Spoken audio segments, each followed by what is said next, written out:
Tere, head vaatajad! Räägin teile ühe loo. Kunagi elas üks mees, kellel oli unistus, üks igatsus. Ühel päeval avanes talle suurepärane võimalus oma elu unistust teoks teha.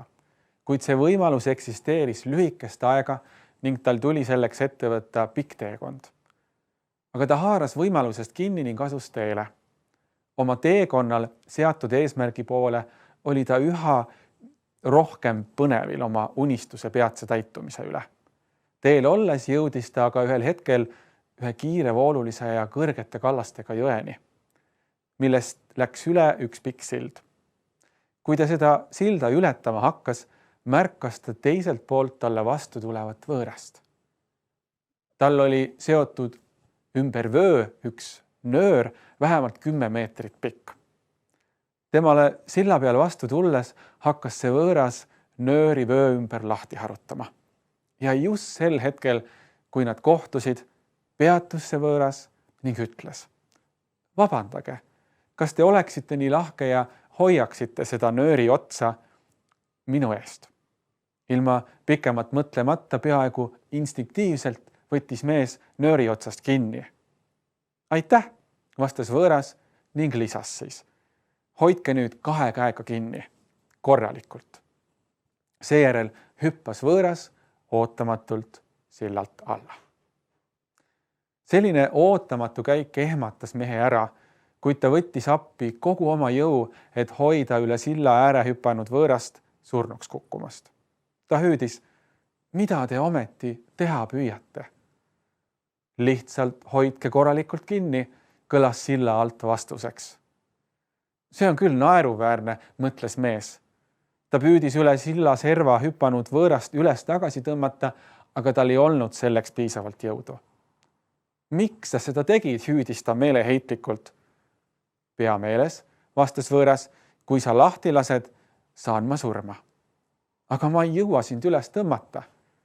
"Minu elu on sinu kätes," tuli alt vastuseks. "Mina ju seda ei palunud," vastas mees sillalt. "Kui sa lahti lased, ma hukkun," kõlas taas vastuseks. Mees sillal hakkas ringi vaatama, et äkki on kuskil olemas keegi, kes saaks aidata. Kuid kedagi polnud näha. Ta hakkas mõtlema oma elu unistuse peale, mille poole ta liikus. See võimalus oli avatud vaid lühikest aega ning nüüd hakkas see käest libisema. "Mida sa tahad?" hüüdis ta jälle silla alla rippuvale võõrale, ise kõigest jõust pingutades, et teda hoida. "Lihtsalt sinu abi," kõlas vastuseks. "Kuidas ma saan sind siis aidata? Ma ei saa nööri kuidagi kinni siduda ega jõua sind üles tõmmata. "Lihtsalt hoia mind edasi, minu elu on sinu kätes," kõlas vastuseks. Mees sillal oli väga kehvas olukorras. Ta mõtles, kui ma lahti lasen, siis ma jään elu lõpuni kahetsema, et see võõras minu pärast surma sai. Kui ma aga siia jään teda hoidma, siis ma ei saa kunagi oma unistust ellu viia. Mõlemal juhul olen ma kaotaja. Aeg läks. Kedagi ei tulnud. Midagi tuli ette võtta. Lõpuks tuli mehele silla peal hea mõte. Ta hüüdis all rippuvale võõrale: "Kuule, ma vist tean, kuidas sind päästa saame. Ma ei jõua sind üles tõmmata, aga sa saaksid ennast ise ülespoole aidata, ennast nööri abil üles vinnates. Kahekesi koos me saame äkki sind silla peale tagasi." "Sa tahad öelda, et sa ei aita mind enam?" kõlas alt vastuseks. "Ma ei jõua sind kaua hoida. Kui sa lahti lased, siis ma suren." Sel hetkel sai mees sillal lõpuks aru. Oli jäänud veel vaid üks võimalus seda asja lahendada. "Kuula ettevaatlikult," hüüdis ta. "Ma mõtlen seda sõsiselt, mida ma sulle nüüd ütlen. Ma ei võta vastu vastutust sinu elu pärast, mille sa minu õlgadele oled pannud. Ma vastutan üksnes enda elu eest. Sellest hetkest peale ma annan võimu sinu elu üle otsustada sinu enda kätesse tagasi." "Mida sa silmas pead?" kõlas siis alt veidi murelik hääl. "Lihtsalt seda, et nüüd on sinu otsustada, milline on sinu tulevik. Mina olen hetkel siitpoolt valmis sind aitama, nii palju kui mina suudan. Ma olen valmis ülevalt poolt sind toetama, vastukaaluks olema. Mees sillal võttis nüüd sisse asendi, et teda aidata. Sa ei mõtle seda tõsiselt, vastas altpoolt võõras. Sa poleks ju ometi nii isekas. Minu elu on sinu vastutada. Mis saaks olla veel tähtsam, kui hoida mind suremast? Pärast pikka vaikust ütles mees sillale. Ma aktsepteerin sinu valikut. Ja seejärel lasi ta nöörist lahti ja ta jätkas oma teekonda. See on kõigest mõistulugu. Võimsa sõnumiga mõistulugu. Ma usun, et igaüks meist on olnud mõnel viisil olukorras, kus me oleme ka justkui hoidmas kellegi elu nööri otsas. Me tahame ju inimesi aidata. Me tahame neid aidata nende raskustes, nende ahastuses. Niisiis me annamegi oma parima, et tõmmata inimesi jälle üles, kui nad erineval põhjusel elu hammasrataste vahele jäävad, nagu me tavatseme öelda. Teiste aitamine ongi väga oluline, väga vajalik, kuid siin juhtub ikka jälle ka seda, et mõni inimene annab abipalvega nöörijupi sinu kätte, kuid ei tee ise midagi, et oma olukorda parandada. Jättes mulje, just kui sina oleksid nüüd vastutav tema tehtud valikute üle. Nii võime me läbi kogu elu minna nii edasi, et paneme oma enda elu pausile. Millest ma täna teile sellise kummalise loo kontekstis rääkida soovin? Ma soovin rääkida piiridest, mis eksisteerivad meie kõigi jaoks. Jumal on seadnud meie võimetele ja võimalustele piirid. Meie võimetel on piirid, meie ajal on piirid, meie energial on piirid, meie füüsilisel kehal on piirid, meie vaimsetel võimetel on piirid, meie majanduslikel ja meie materiaalsetel võimetel on piirid. Aga me elame maailmas, mis ei taha toimida nende piiride kohaselt, vaid pigem armastab pidevalt nende piiride ületamist, surumist, isegi nende eiramist.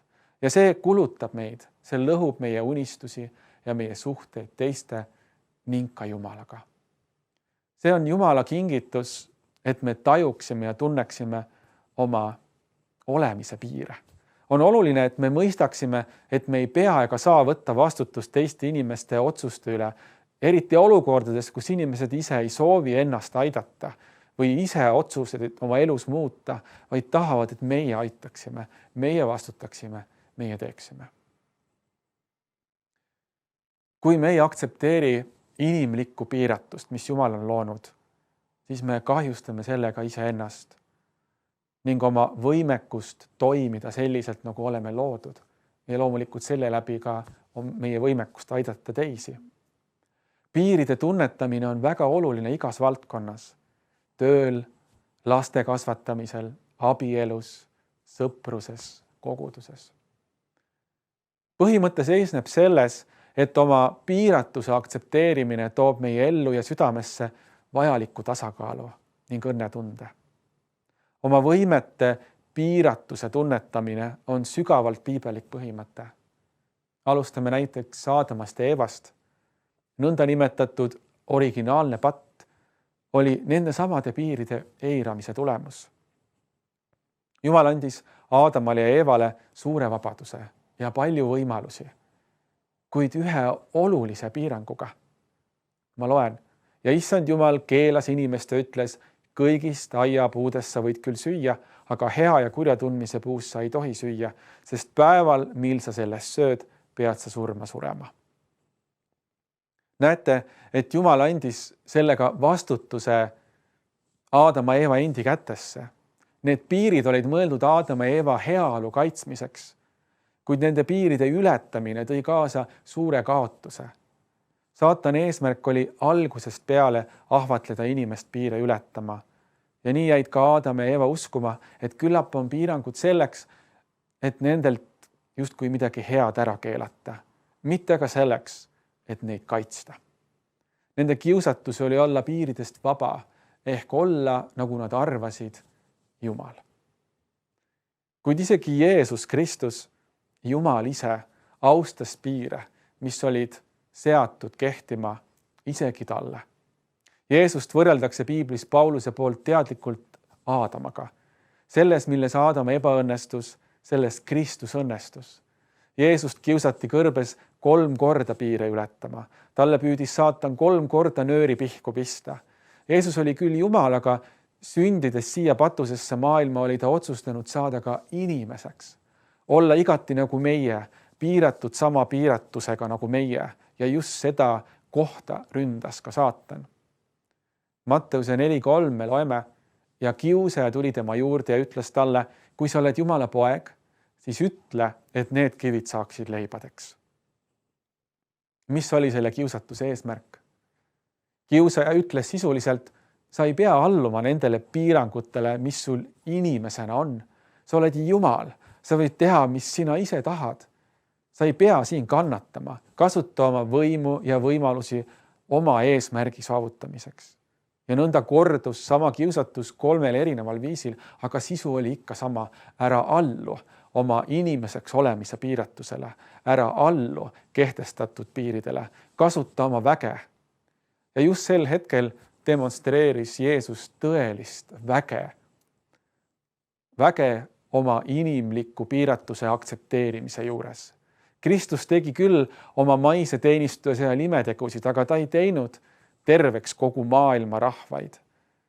Ta valis omal ainult 12 jüngrit, aga ei taotlenud rajada megakirikut. Ta austas piire. Ja siin on meile kõigile mitu julgustavat õppetundi.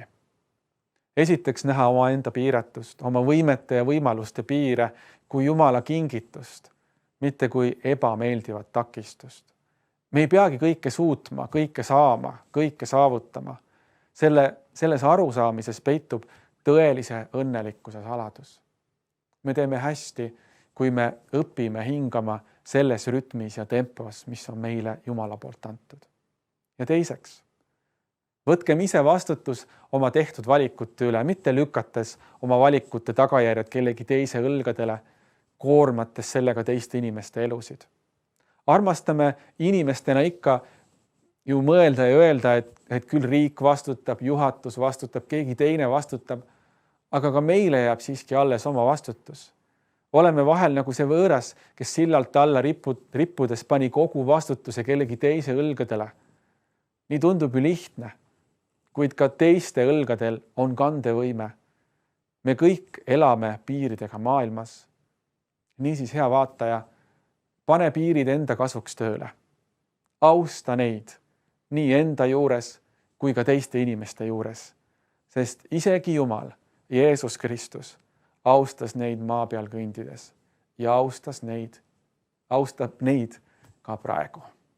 Jumal õnnistagu teid rikkalikult. Palvetame. Kallis Jumal, ka ma palun siin, et praegusel keerulisel ajal sa annaksid meile jõudu mitte omaenda piire ületada, neid piire, milled sina oled ka meile andnud ja loonud. Jumal, õpeta meid hingama selles rütmis, nagu sa oled mõelnud ja loonud meid hingama.